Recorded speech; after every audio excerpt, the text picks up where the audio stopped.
Good evening, all the students present here. First of all, it is going to be an interactive session. So, if any of the aspirants have any doubt or questions, please drop it in the chat box.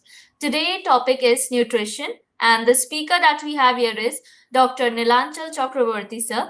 He is a consultant critical care at Apollo Multi Speciality Hospital, Kolkata. Sir, you can start. Thank you. Yes, this is kind of a preliminary course for the EDIC ongoing examining. So on nutrition, so start on how much we know. What is isocaloric diet? We assess what is the nutritional need of the each patient at the bedside, and when you reach the energy around the defined target, we call it isocaloric diet. When we reach up to or below the 70% of the defined target, we call it hypocaloric or underfeeding. And when it's just very minimal to preserve only the intestinal epithelium and the brush border enzymes to maintain the immunity of the gut, we call it trophic feeding. It is maybe 500 ml in a day. And we target a protein up to 1.2 to 1.5 gram per kg per day for individual patient, but when it is less than 0.5 gram per kg, we call it is a low protein diet. And never we intend to overfeed the patient, because it will ultimately cause more metabolite of carbon dioxide. So we call it overfeeding when we intend more than 110% of the target feeding calorie. So, who should receive a medical nutrition therapy? It is a therapy. Definitely, it is therapy for the patients who are in ICU and staying more than 48 hours. It's not just diet. We have to calculate how much is the energy expenditure for each patient, because in critical ill patient, they may be in the hypermetabolic state, almost 50% of the patients. So calorie requirement may be more than usual, and sometimes they are normal metabolic, which is 1/3 of them. And when the patient is basically in cardiorespiratory instability, in shock, requiring vasopressors, we never intend to start the whole feeding up to 48 hours. We keep it as minimum as possible, and we should not go beyond the 70% of the expected energy expenditures in this critically acute phase. So there are some nutrition assessment tool, and nowadays most commonly we use the Nutric score or modified Nutric score or NRS 2002. If the facilities are there, we measure interleukin 6, but otherwise we measure other clinical and biochemical parameters to assess what is the nutritional assessment goal of the patient. So as you can see, if you assess with a Nutric score without the interleukin 6, there is a cutoff of 5 or less than 5 or more than 5. If the patient is at high risk of Nutric score, there is a higher chance of mortality. So patient at high risk of nutritional adverse events or nutritional deficiencies when the Nutric score is more than 5. It is available in the Medcalc, no point in memorizing them, but you just have to mention the Nutric score more than 5. They are at high nutritional risk. So while assessing the patient's nutritional need, you have to assess the patient's pre-admission history, the dietary history, the body mass index, the body composition, muscles versus fat mass, and the clinical parameters in terms of biochemistry, the electrolytes, potassium, magnesium, phosphate, comorbidities, and other associated drugs, and predicted ICU length of stay. Then, based on the ideal body weight, you actually try to calculate what could be the calorie and protein need of the patient. These are all available in the Medcalc. No point in memorizing, just to understand the concept. So you have to screen for the patient of malnutrition risk using this score, and every critically ill patient staying more than 40 hours should be considered a risk of malnutrition. In terms of physical signs, we need to see for muscular atrophy, edema, water accumulation more than the muscle mass, loss of subcutaneous fat, and mucosal lesions, which may be signs of vitamin deficiencies, micronutrient deficiencies, before we decide what could be the nutritional need.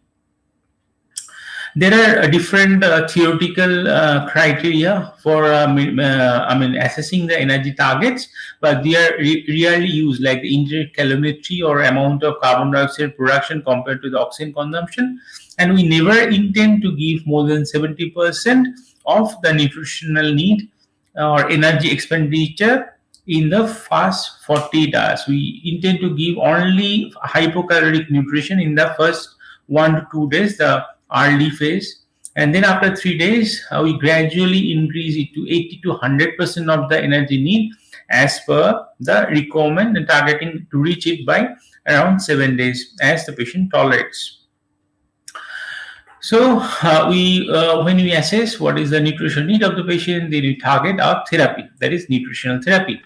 Oral diet is preferred because it is more physiological. If the patient cannot swallow for different reasons, we go for early enteral nutrition, but never the full one. We target a early nutrition, but always hypocaloric in the first 40 hours.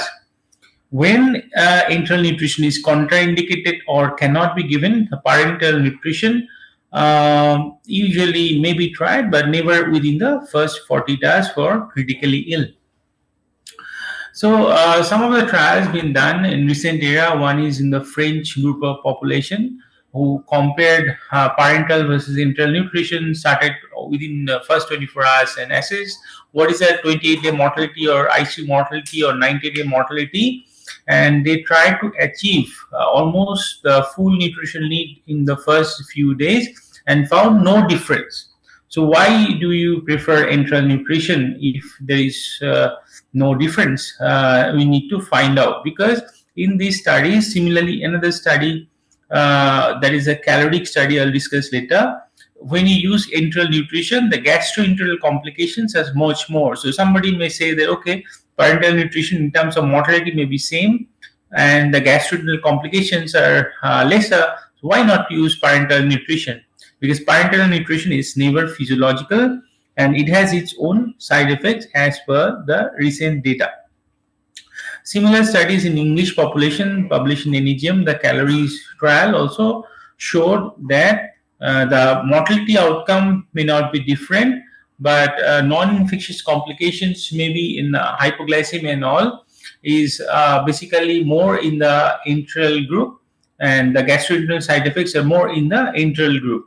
So always there is a controversy whether to use enteral nutrition or parenteral nutrition, but enteral nutrition is physiological. You do not need a special line for giving enteral nutrition. So there are different formulations for it. What are they? It may be polymeric, which is much more preferred because it contains whole protein, it contains fibers, and it contains some long chain triglycerides.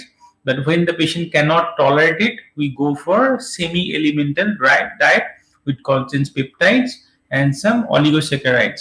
But it doesn't contain that much of fibers, so absorption wise, it may be affected, may cause diarrhea. So polymeric feed is always preferred, which is usually the in our situation is a kitchen diet, but it has differences in calories in terms of how they make it. So of course, in terms of polymeric diet, we use a powdered form of different formulations. So as I said already, why polymeric enteral feed is generally preferred over elemental diets, because polymeric products mimic standard food. It is enriched in fiber, less expensive, and tend to be better tolerated than semi-elemental diet. When is semi-elemental enteral feed is indicated? When the patient cannot absorb the polymeric food, like short bowel syndrome, to improve nutrient absorption in acute severe pancreatitis, or gut allergy to macromolecules such as proteins. So then we use the peptide formulations.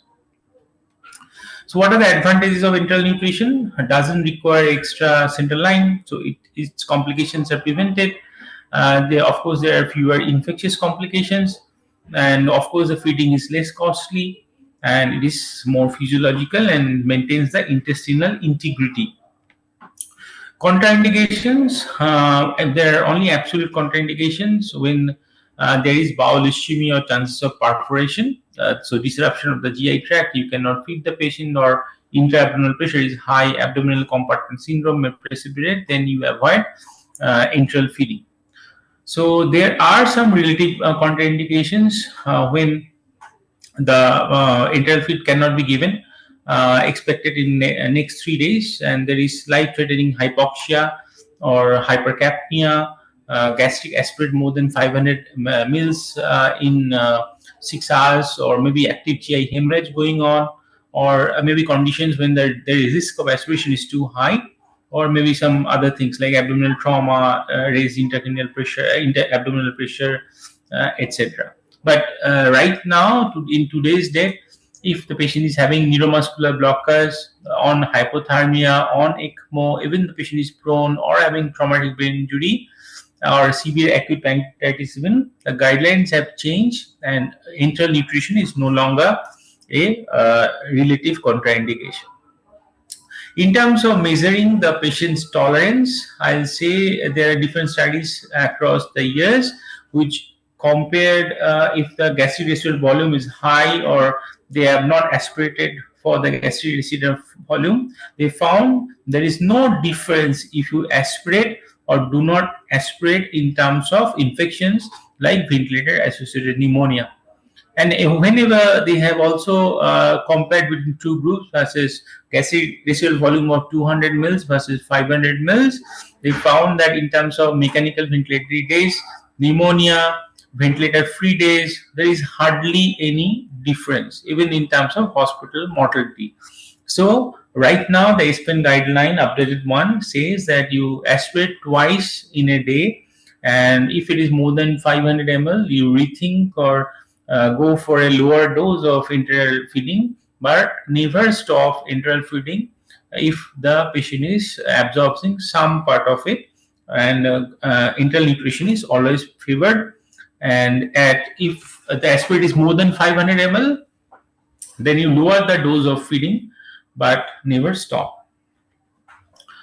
What about continuous versus intermittent enteral nutrition? Of course, as per the SPN guideline, continuous is favored over bolus feeding because of lesser amount of wastage. Usually 500 ml bottle is preferred to be used, and a different tubing connection other than the IV fluid has to be used for that because it decreases the bacterial contamination.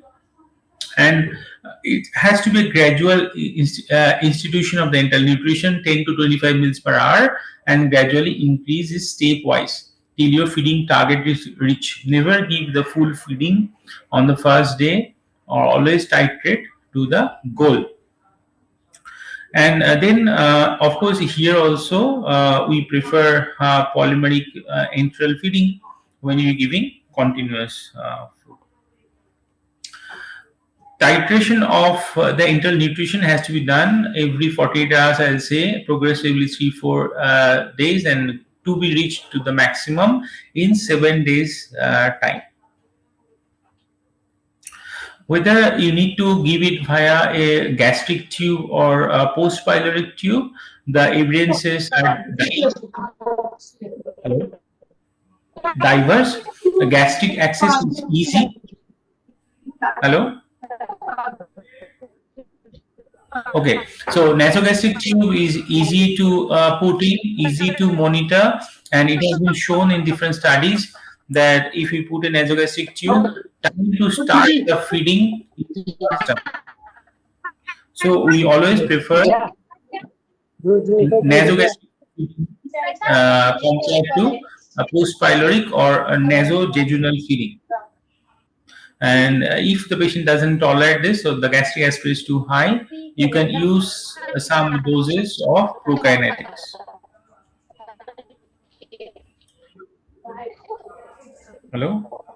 So as per different Cochrane analysis, it has been shown that gastric tube feeding compared to post-pyloric feeding causes more pneumonia. So in terms of preventing pneumonia, maybe post-pyloric feeding is better.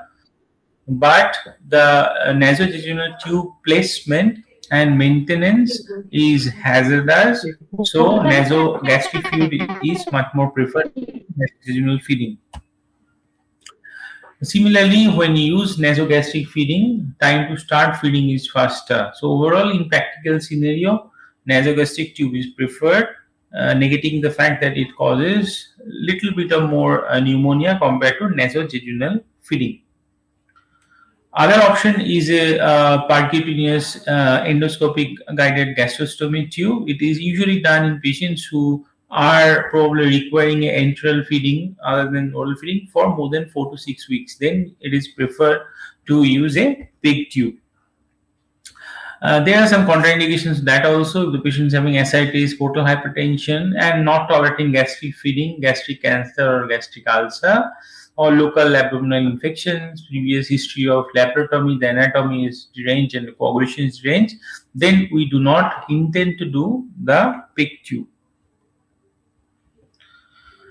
Then the other option, of course, is parenteral nutrition when you cannot give enteral nutrition. When the patient is contraindicated for oral or enteral nutrition, then you have to start for malnourished patient parenteral nutrition as early as possible, and always avoid overfeeding. So here again, on a case by case assessment, you have to assess the micronutrient deficiency and gradually titrate up your parenteral nutrition goal, initially starting with a hypocaloric nutrition. And usually here, the combination of carbohydrate, fat, and protein are usually 30 to 35% each, and we never intend to give intra-lipid solution exceeding 1.5 gram per kg per day, or a separate lipid bottle is not recommended. Carbohydrate are usually given lesser than 5 milligram per kg per minute rate to prevent hyperglycemia induced hypertriglyceridemia. So what are the advantages of this? Because here the risk of aspiration pneumonia and GE reflux is not there, and even in this GI intolerance, we can assess the nutritional intake and achieve the target. And of course, there is no risk of bowel ischemia in patients with severe shock or uncontrolled hypoxemia acidosis. And of course, the line-related complications are there, and contraindications are absolute. Are if the patient is eating, we do not give parenteral nutrition, and the enteral nutrition is achieving our nutrition target, we do not give parenteral nutrition. But of course, if the patient doesn't have a central venous line, it's difficult to give parenteral nutrition. And in patients with renal, cardiac, or hepatic failure with electrolyte abnormalities, then it is very difficult to give parenteral nutrition, and it has to be given and titrated up to 7 days to achieve your nutritional need. Never give the full nutrition on the very first day. So you need preferably a long-term central line for giving parenteral nutrition. Subclavian line is preferred because it causes less chances of infection. Ideally, you should give around 2 to 3 liters of fluid to achieve your isocaloric targets. And usually, the branch chain amino acids are preferred, and it can be that glucose rate is less than 5 milligram per kg per minute, and to reduce the chances of hyperglycemia, hypertriglyceridemia, infections, and liver steatosis. Lipids, of course, they give more concentrated energy up to 9 kilocalorie per gram to reduce the osmolarity of the nutritional mixtures. And if you give too much of lipid, it should be less than 30% of the total energy requirement. If you give too much of it also can cause hypertriglyceridemia. Trace elements and vitamins are deficient in this parenteral nutrition bag, so that has to be added separately. And even patients on enteral nutrition, when the total energy supplement is less than 70% of the patient's requirement, ideally the micronutrients and vitamin supplementation has to be given even in enteral nutrition. In parenteral nutrition, 100% of the time you have to supplement the trace elements and micronutrients. Whenever you give some therapy, you have to monitor it and look for the complications, especially the glucose control, to avoid hyperglycemia, and titrate a blood sugar less intense, around 140 to 180 milligram per deciliter. And then, of course, always assess the patient is aspirating or not. These are different studies which have shown that whenever the ICU mortality is lower, even in diabetic and non-diabetic, the sugars range from around 110 to 180. When it goes beyond 180 or even in non-diabetic patient, it increases mortality more than 30%. So really the blood sugar target should be stringently maintained between this range of 110 to 180.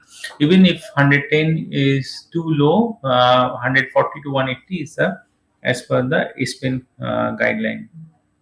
Other than that, because of the diet itself, the GI complications with any diet can be diarrhea. It may be associated with antibiotics or maybe Clostridium difficile infection. It has to be monitored and investigated and treated whenever there is a scope of treatment in Clostridium difficile infections. Other rare complications are, of course, acute colonic pseudo obstructions, and if the patient is in shock with decreased mucosal perfusion, the chances of perforation is higher, so we have to observe for that.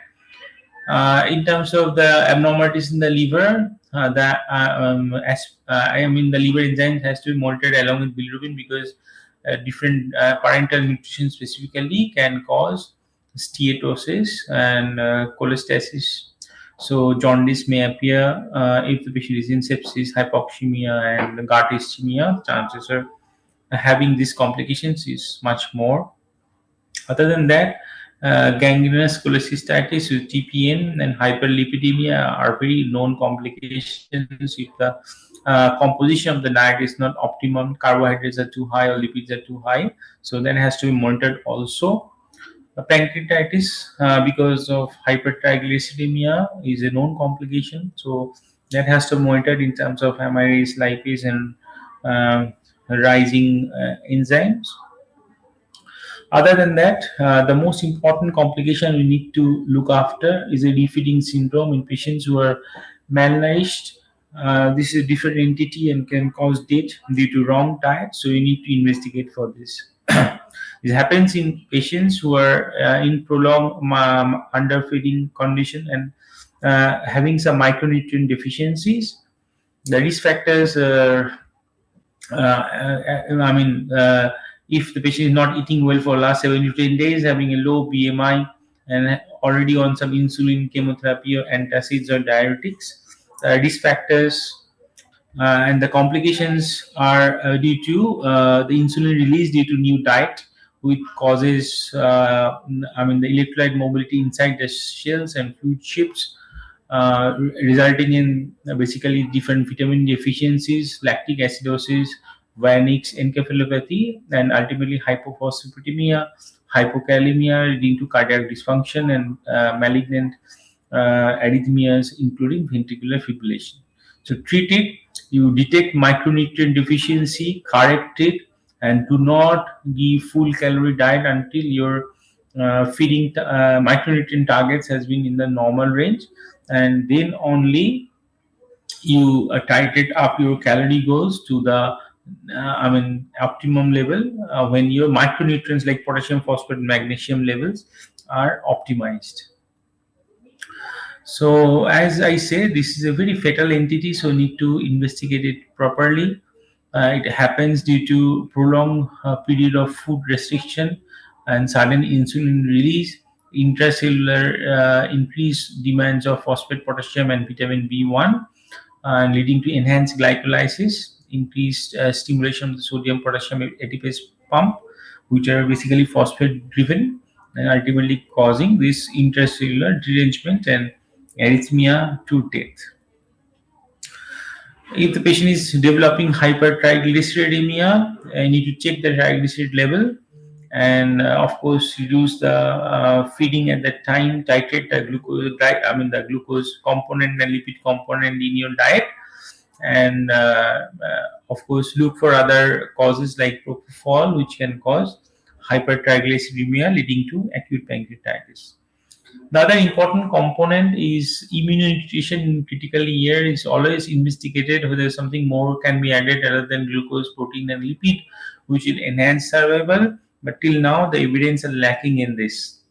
So, what is immunonutrition? A specialized nutrition that modulates immune nutrition through specific nutrients. Mostly, the glutamine, antioxidants, and omega-3 fatty acids have been investigated, and it's been clinically applied in critically ill patients with specific need. Omega-3 fatty acids specifically should not be given in high doses. Enteral nutrition enriched with omega-3 fatty acids within the nutritional dose can be administered. High doses of omega-3 enriched formula should not be given on a routine basis, especially in critically ill.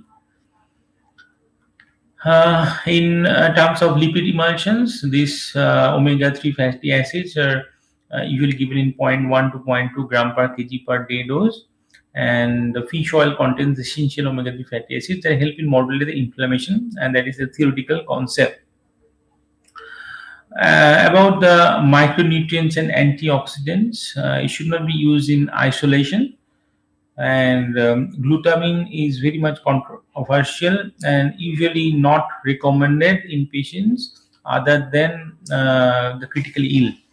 So the patients who are having a burn surface area more than 20%, it should be given for 10 to 15 days with a dose of 0.3 to 0.5 gram per kg per day as soon as the enteral nutrition is common, especially in burn patient. But other than that, glutamine can be used in trauma patients also for 10 to 15 days, around 0.2 to 0.3 gram per kg per day, along with enteral nutrition. But it is contraindicated in patients who are unstable, having liver and renal failure, and general ICU patients other than burn and trauma patient. Glutamine is not recommended because of potential harm. To summarize, in terms of immune nutrition, omega-3 fatty acid can be used with enteral nutrition in patients having hyperinflammation. Antioxidants as a monotherapy, high dose are not recommended, and glutamine is only recommended in burn and trauma patients and contraindicated in liver and renal failure. So I'll take up any questions. Other than that, this is it. Hello. So aspirants, if you have any question, you can ask right now. Any queries? So with the TPN, regarding the TPNs, Sorry. sugar price is up very high always. Dr. Mohammed Arif, sir, your voice isn't very clear. Sorry. Yes, sir. So you may ask the question. Now you able to hear me? Yes, yes. Yeah. With regards to the TPNs, the sugars are always very high. In that case, how uh, how can You we? should start IV insulin therapy for to control the blood pressure. So you have to observe for hyperglycemia and treat it like any other patient IV insulin. You can add insulin in the TPN bag also. You can give it separately in IV infusion, but just do not allow the sugars to go up. And your sugar content should be less than 5, as I said, less than 5 gram per kg per minute. I mean the infusion rate. It should not be higher than that. But the recommendation is you control sugar with insulin infusion. Okay.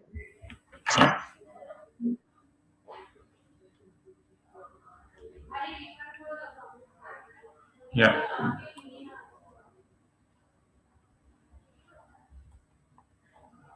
Anything else?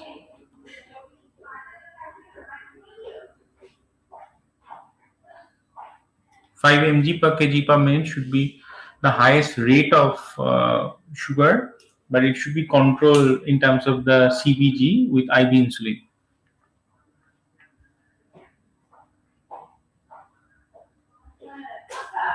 Okay.